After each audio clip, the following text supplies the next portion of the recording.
luar biasa pelanggaran yang terjadi, hampir 500 pelanggaran. Ya, jual satu base-nya terus kemudian dibagikan, ini taruh untuk lumbung pangan ya, lumbung pangan.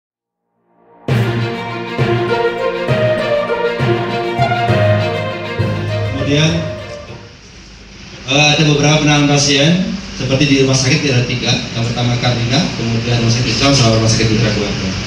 Next, pelaksanaan PSBB itu luar biasa pelanggaran yang terjadi, hampir 500 pelanggaran di minggu pertama. Sama juga tidak pakai masker, berboncengan di satu alamat, kemudian penumpang dari kapasitas. Ini di minggu pertama luar biasa, tapi kita hanya berikan himbauan saja. Di minggu kedua terjadi penurunan yang luar biasa juga, hampir separuhnya, 50%. Mereka sudah bermasker. Kita edukasi mereka untuk memakai masker. Memang tidak bisa kita berharap semua kepada masyarakat, pasti ada aja yang melanggar. Next, patroli penegakan hukum juga sama. Di minggu pertama luar biasa, belum memahami bagaimana PSBB dilaksanakan. Namun demikian di minggu kedua alhamdulillah mereka sadar sekarang karena kita menganggapnya ini adalah kehidupan normal yang baru, new normal, bahwasanya pakai masker, jaga jarak, kemudian physical distancing, social distancing, harus cuci tangan, itu adalah kehidupan normal yang baru sampai dengan pandemi ini ditemukan vaksin maupun obatnya. Next, tidak putar balik, itu tidak masuk pada 3. Kemudian peringatan tertulis juga sama kita lakukan. Next, patroli penegakan hukum sama, teguran lisan, kemudian peringatan tertulis, pengambilan barang secara sementara, seperti kursi segala macam kita ambil di tempat-tempat tertentu. Next, kesehatan juga sama, ini difokuskan pada peningkatan pengetahuan tentang COVID pada masyarakat Tegal sebelum PSBB. Setelah PSBB kita fokuskan bagaimana kita mengedukasi masyarakat pembentukan siaga COVID-19, kemudian edukasi yang terintegrasi pada checkpoint di Kota Tegal, sekaligus juga memberikan masukan-masukan kepada masyarakat, tokoh agama, kita diskusi sharing kira-kira hal-hal apa yang boleh dilakukan dan tidak boleh dilakukan pada saat PSBB. Next, kemudian contoh kemarin waktu terjadi katakanlah yang di Jalan Kang Tua ada satu pasien yang PDP, kita tracking sampai ke seluruh wilayah itu, kita close dulu areanya, kemudian kita tracking pada kemana saja mereka itu ketemu dengan masyarakat. Next, mitigasinya sama saya kira. Sebelum PSBB kita lebih mematkan untuk non struktural, bagaimana kebijakan, organisasian, kemudian tata kelola berhubungan. Namun setelah PSBB kita adanya karantina pemudik, kemudian baik pekerja lokal maupun migran di Kota Tegal Selatan yang tadi kita lihat bersama. Apabila sampai terjadi outbreak, katakanlah pandemi ini lebih parah dari yang sekarang kita hadapi, kita siapkan juga rumah susun untuk jadikan tempat untuk rumah sakit darurat. Next, ini ruang karantina kita yang tadi saya bersama. Next, next saya kira cuma mungkin tidak sempat mampir. Rumah susun ini yang kami kemarin resmikan sebagai rumah susun pertama di Indonesia, bahkan di Asia, yaitu rumah susun yang low carbon untuk support Paris Agreement 2030 kerjasama dengan pemerintah Jepang dan JICA. Untuk itu kemarin dari pemerintah Jepang ini jadi pilot project kita bersama, mudah-mudahan bisa ditiru di seluruh Indonesia bahkan di seluruh dunia. Ini pertama kali Pak Gubernur di dunia, saya bilang begitu karena memang semua bahannya juga low carbon, kemudian bagaimana sirkulasi udaranya tidak pakai AC tapi tetap dingin. Ini pertama kali ada di Kota Tegal, bahkan di Indonesia. Next, sudah bagi. Bahkan kembali ke kita 1186 sudah pindah alamat. Sekarang masih di kita. Kemudian nanti kita akan bagikan pada tahap berikutnya di periode kedua ini. Insya Allah data terakhir kembali masuk ke kita. Setelah masyarakat banyak yang meminta, hampir 27.325 yang akan kita bagikan pada tahap kedua. Insya Allah mulai minggu depan tanggal 15 Mei. Next, ini outcome yang kita dirawat, satu positif sembuh. Alhamdulillah hari ini semuanya sudah sembuh. Jadi bisa kita katakan sekarang zero di Kota Tegal. Mudah-mudahan kita bisa pertahankan ini terus. Walaupun Pak Wali sudah sampaikan, insya Allah di minggu ke depan ada relaksasi karena kita ekonomi harus bergerak. Kemarin kita kumpulkan semua pengusaha. Sekarang semua pengusaha harus sama-sama berubah mindsetnya. Kita sekarang harus bersahabat dengan virus karena kita tidak tahu lagi bagaimana caranya kecuali kita berdekatan dengan mereka. dan sendiri. Untuk itu kita minta pengusaha untuk berubah mindset Pak Gubernur. Jadi ini adalah new normal era dengan kondisi seperti sekarang. Next. Saat ini yang kemarin kita positif 3, 2 alhamdulillah sudah sembuh per 5 Mei kemarin Pak Gubernur. 1 meninggal. Next. Tren PDB juga sama Pak Gubernur, sebelum PSBB agak lumayan, kemudian penambahan grafik kasus PDP setelah ada PSBB landai. Kenapa ini terjadi? Tentu saja antara mudik, kemudian antara pulang kampung masih terjadi. Hampir kemarin data terakhir hampir 2000 sekian yang mudik Pak Gubernur. Next. Kalau kendala saya kira sama Pak Gubernur, mau ada PSBB maupun tidak ada PSBB saya kira sama. Apa itu kendalanya? Masyarakat masih belum patuh. Kenapa? Karena himbauan saja menurut kami Pak Gubernur tidak cukup. Memang harus ada sedikit law enforcement, paksa mereka untuk mengikuti aturan. Ini saya kira sama-sama kita harus pahami bersama. Masyarakat terdapat masyarakat yang masih mudik dan tidak melaporkan. Betul Pak Gubernur, kemarin 5 orang pasien masuk ke rumah sakit tidak melaporkan dengan jujur, akhirnya kita kerepotan untuk memitigasi apa yang terjadi di rumah sakit. Harapan saya adalah, dan teman-teman semua barangkali Pak Wali dan Pak Gubernur tolong sampaikan kepada masyarakat sama-sama, perlunya masyarakat berlaku jujur bahwa kalau dari red zone harus sampaikan. Jadi hari ini saya melaporkan hampir 100 misalnya sholat Jumat maupun ibadah sholat tarawih. Saya kira ini hampir sama di semua kota. Next. Nah, tantangan tentu saja Pak Gubernur, ini yang kemarin wilayah perbatasan masih terdapat positif. Ini mungkin harus kita pahami bersama. Brebes sekarang outbreak, bahkan saya bisa katakan dulu kita landai 1, sekarang sudah 19. Kabupaten Tegal juga sama. Sementara kami Kota Tegal harus merawat pasien dari Brebes, dari Pemalang, dari kabupaten. Nah, ini yang perlu kita pahami bersama. Kota Tegal adalah salah satu kota rujukan untuk rumah sakitnya, sehingga mau tidak mau kami harus lebih ketat lagi untuk perlakuan terhadap pasien-pasien itu. Yang kedua, saya kira ini sama, hoax juga terjadi di mana-mana. Bahwasannya media informasi masih memberitakan informasi yang tidak tepat tentang PSBB di daerah Kota Tegal.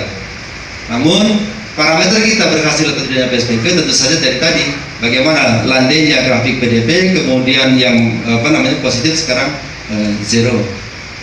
Ekonomi melambat. Pak Gubernur mohon izin, insya Allah mulai minggu depan kami sudah bicara dengan para pengusaha. Kelihatannya Pak Wali sudah menginstruksikan untuk sedikit membuka tentang kehidupan ekonomi Kota Tegal. Mohon saran Bapak juga terkait dengan ini, karena ini pasti akan berimpact kepada semua aspek Pak Gubernur. Tapi mau nggak mau, karena apa? Karena tidak bisa kita mengharapkan ekonomi grow, tetapi kita berharap juga virus ini ditekan. Pasti kalau kita menekan virus, ekonominya ada sedikit penurunan. Namun karena kita melihat selama PSBB berlangsung, mereka minta tolong kepada kami bahwa bagaimana caranya agar ekonomi bisa grow. Pemerintah Kota Tegal, Pak Wali menginstruksikan mulai tanggal 15 minggu depan kita sudah mulai sedikit merelaksasi, membuka semua beberapa beton, tentu saja tidak semuanya, agar masyarakat bisa bergerak, ekonomi bisa bergerak, terutama menjelang Lebaran ini. Nah, ini tolong kami juga diberi masukan Pak Gubernur, kira-kira harus bagaimana. Lampu juga sama, lampu kita akan nyalakan mungkin dari jam 6 sampai jam 9 kita mati tetap, kemudian jam 9 ke atas kita nyalakan. Kenapa demikian? Tentu saja dengan lampu mati itu menekan orang untuk tidak mau keluar Pak Gubernur. Jadi kebijakan lokal wisdomnya Pak Wali adalah tadi mematikan lampu, kemudian betonisasi, tetapi dengan tentu saja masih kita bisa lihat semua akses masih kita bisa masuk. Nah, ini yang perlu kita pahami bersama. Tentu saja terakhir Pak Gubernur mengenai ekonomi tadi, tolong apakah kebijakan Pak Wali dan kami semua ini yang akan merelaksasi ini bagaimana? Pasti ada impact, saya khawatir, kita khawatir ini kita relaksasi, kemudian sedikit terjadi malah pandemi sedikit masuk lagi.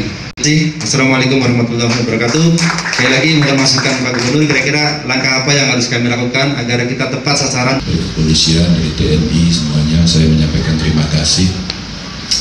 Ini memang sengaja hari ini saya ambil hari libur untuk bisa pergi biar tidak terlalu ramai.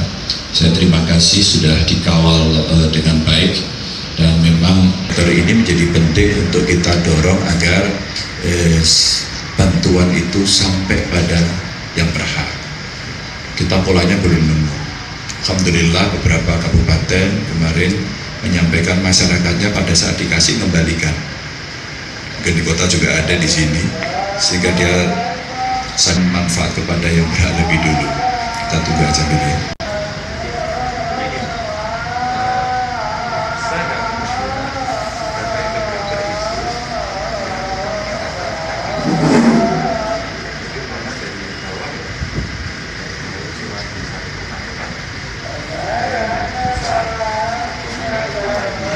Harusnya mendapatkan bansos. Saya kira kota Tegal relatif harusnya lebih mudah karena penduduknya tidak banyak. Kelurahannya berapa? 27. Kecamatannya 4. Gampang tuh Pak Camat suruh kerja beres. Camat Bu Camat suruh kerja. Sebenarnya bisa dijadikan contoh. Justru karena kecil sebenarnya bisa dijadikan contoh. Nah, mungkin basis nik itu tadi bisa disampaikan. Kalau tidak dapat bagaimana? Nah, kalau ada bantuan dia PKH, masukkan dulu ini PKH-nya. Terus kemudian dari PKH dia dapat nggak dapat centang. Yang lain nggak dapat nggak usah marah, menang weh. Terus kamu menang benang rumah, centang lagi BPNT dapat apa enggak? Yang dapat mana saja? Lagi marah-marah, udah diem aja. Lalu ada BLT dari Kemensos, siapa yang dapat, yang enggak usah marah-marah. Nah, yang enggak ini kan bisa kita kategorikan namanya non DTKS.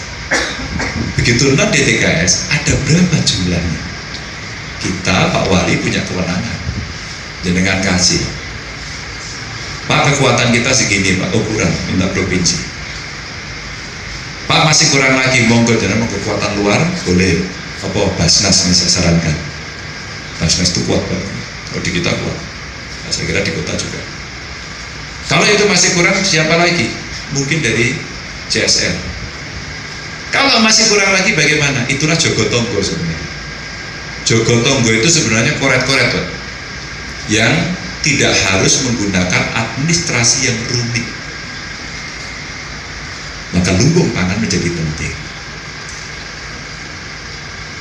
Pak Wali Kota daripada nggak jalan malah karatan Mbak, ya jual satu base-nya terus kemudian dibagikan, ini taruh untuk lumbung pangan ya, lumbung pangan taruh.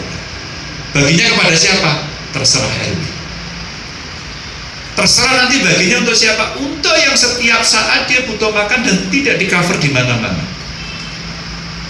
Begitu Pak Wali bertindak, yang lain itu mesti akan terasa, aduh iya ya kasihan ya. Yang mampu membantu yang tidak mampu. Ini nilai-nilai kita. Jadi pengaman sosial gitu. Maka Jogotongo itu nantinya untuk itu. Tugasnya apa? Tugasnya ngecek keluar masuk tadi yang mudik berapa. Ayo Pak mudik sana deh. Anu Pak Jabodetabek ya zona merah. Ayo karantina. Kalau nggak mau paksa itu setuju saya. Udah disiapin gedung kayaknya itu bagus. Minta TNI Polri bantu paksa. Ini momentum bagus. Flag itu momentum bagus ini. Bisa dijadikan contoh. Cuma bener Kota Tegal akan deg-degan. Brebes yang kemarin 0 rekor, begitu ceker dari alumni Goa udah problem. Dan alumni Goa ada di mana-mana. Maka tolong dari tim kota ada tim khusus yang mencari atau melakukan tracing hubungan erat, hubungan dekat, hubungan sosial terkait dengan epicentrum itu.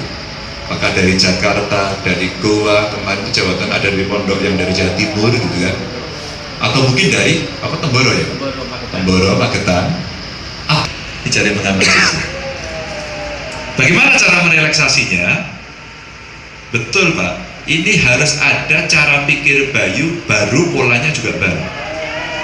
Mumpung jenengan PSBB, sebelum jenengan melakukan relaksasi, atur dulu. Mama kemarin pasar ya, pasarnya kalau mulai di kota-kota itu ya, ada jaraknya udah bagus. Dan jenengan mau buka apalagi perusahaan, kalau itu padat karya wajibkan dulu. Sebelum jenengan buka wajibkan. Urut-urutan masuk kalau perlu digaris. Sehingga orang yang masuk garis itu nggak boleh bergerak. Kalau depannya bergerak baru boleh. depannya kosong baru boleh. Ini memang harus dengan perilaku baru. Kita memang betul harus hidup di sekitar COVID. Tidak bisa sampai kapan? Udah nggak usah mikir pusing. Kita yang menyesuaikan dengan pola hidup baru. Kayak masker. Barusan saya WA sama perusahaan yang sangat besar, dan saya kira dia orang terkaya di Indonesia. Dia sampaikan, saya bilang, Pak, perusahaanmu, pabrikmu dibuat contoh aja deh Pak. Mau nggak? Mau. Saya mau cek. Saya mau cek ke Kudus. Coba bangkunya diatur jaraknya, cara masuknya. Problemnya ternyata satu. Ngatur jarak bisa, ngatur antri bisa, cek thermal bisa, tapi pulangnya naik angkotnya bareng. Udah gitu ketoknya kangen terus pelukan. Aduh, ini nempelin enggak? Nempel hari ini monggo. Muncrat itu dia muncrat. Yang ditakutkan cuma itu. Jangan itu terus. Syukur-syukur kalau mau dibuat denda. Perda yang sudah ada Kabupaten Banyumas. Monggo. Denda saja. Gak pakai masker sampean pulang atau 1.000. Itu. Jadi girohnya nanti akan ada. Sehingga yang ekonomi mesti didorong. Termasuk kenapa saya tilik di sini untuk melihat evaluasi PSBB-nya, ekonomi yang masih bisa gerak. Kenapa tadi sarung goyornya saya datangi ya? Itu karena ada informasi dari Bu Emma bahwa ini masih ekspor. Wah, ini luar biasa. Kita manja Pak. Kita kasih stimulan, kita kasih dorongan, kita kasih insentif. Jangan butuh ya, ayo kita dorong.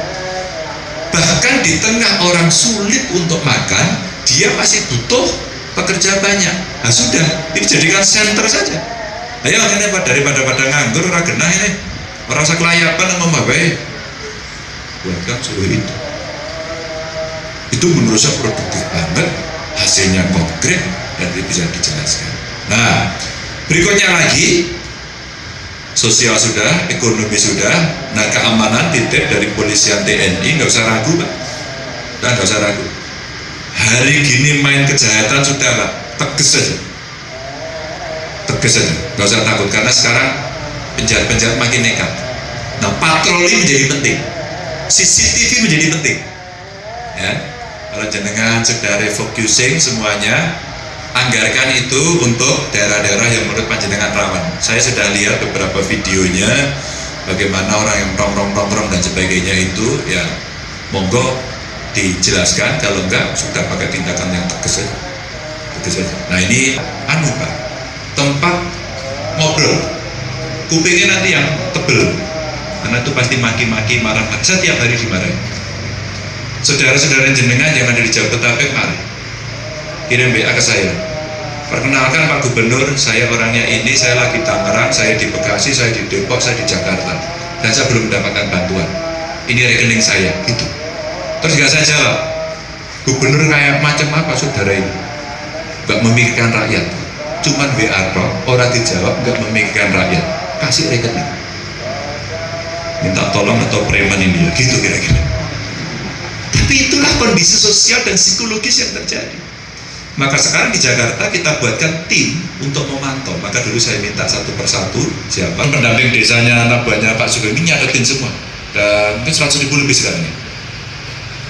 Yang mau sudah 100.000 lebih. Masa mau saya usir wong itu rakyat saya? Saya nggak bisa kembalikan, ini jenengan bisa, karena ini PSBB. Di daerah yang tidak PSBB tidak bisa mengembalikan, jenengan boleh usir. Paling orang diseneni, orang-orang diseneni. Kembali kalau rakyat itu bisu-bisu paling aja. Tapi kalau kita mau tegas begitu. Kota Semarang mau PSBB, mikir, nggak usah PSBB diatur, dibuat aturan seperti PSBB yang ketat. Kalau itu nggak bisa PSBB, karena sebenarnya rasanya juga mirip-mirip aja. Rasanya mirip-mirip. Pengurangan transportasi juga sudah, nggak usah dikurangi, berkurang sendiri ya. Sekarang omset bisnya turun, ada bodak apa kan, apa-apa. Tapi kan nggak ada bebanan. Dikelola, dijawab, nggih. Pak Wali kenapa listriknya mati? Benkora pada ngumpul. Sekarang rumah baik. Itu. Maka selesai. Ini ada contoh. Terakhir mau saya ceritakan aja. Seorang ibu sakit di Bekasi. Dia punya anak suami di Temanggung. Dia sakit. Pak Ganjar saya minta tolong mau pulang. Boten sah. Saya nggak ada yang ngurus. Saya doakan sehat, segera ke puskesmas. Bayang, kejem tuh. Tapi Masya Allah, ibu ini luar biasa. Pak, saya udah nggak bisa makan, Pak, nggak kerja, Pak. Alamatnya mana, nomor teleponnya mana? Jajal, ini dari medsos, pindah, saya kirim ke Jakarta, dikirimi, dia sudah ngevlog. Pak Ganjar, terima kasih, saya sudah mulai sehat, makanan saya cukup untuk 1 bulan ke depan, dan saya tidak pulang. Jadi hatiku yang miris, mungkin rakyatku, dan keluarganya di sini. Pak Ganjar, saya mau menikah, boleh apa enggak? Enggak usah, nanti aja. Pak Ganjar, ini yang gak enak semua. Sulit. Pak, orang tua saya meninggal bagaimana? Doakan dari sana. Saya menjawab itu aja dari mulut saya udah keluh, udah sulit, udah berat, udah kasihan. Tapi kenapa? Untuk itu, Pak, ibu saya sakit, Pak, di kampung, Pak, saya harus nilai. Kalau ibumu sakit, kamu nengok dari zona merah, kamu OTG, siapa yang bisa menjamin ibumu malah nggak penyakit? Kayak Mbak Minto di Klaten itu loh, rasa mulele, duit Para oh di sini gak ada kades kok ya. Biasanya kades suka marah-marah. Kami dibentur-benturkan. Enggak lah, hawae dewi kita itu tugasnya menyelesaikan.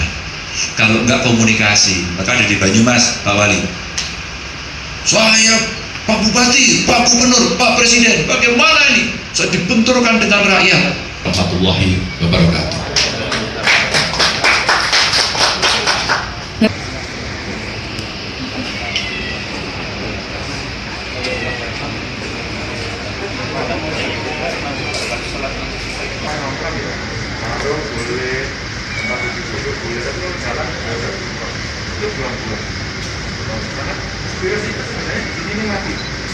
Dia hanya hidup di orang yang hidup. Jadi kalau kita pakai masker sedekat ini, ya, asal jenengan yang perutnya tidak bisa tumbuh ini, kita aman. Jadi kalau kemudian dibuka yang sifatnya